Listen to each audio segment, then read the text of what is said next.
एका छोट्याशा गावाजवळ चिऊ नावाची एक गोड चिमणी राहत होती. तिला रंग खूप आवडायचे. एक दिवस पाऊस पडून गेला. आकाशात एक सुंदर इंद्रधनुष्य उमटलं. चिऊ खूप खुश झाली. ती म्हणाली, "मला इंद्रधनुष्याजवळ जायचंय.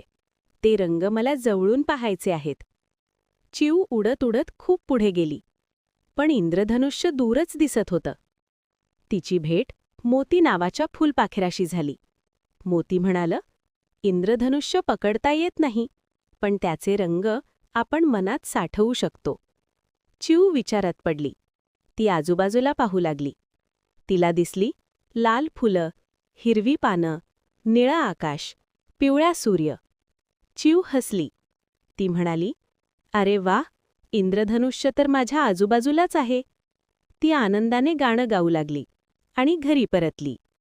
बोध: आनंद दूर शोधायची गरज नाही, तो आपल्या आजूबाजूलाच असतो.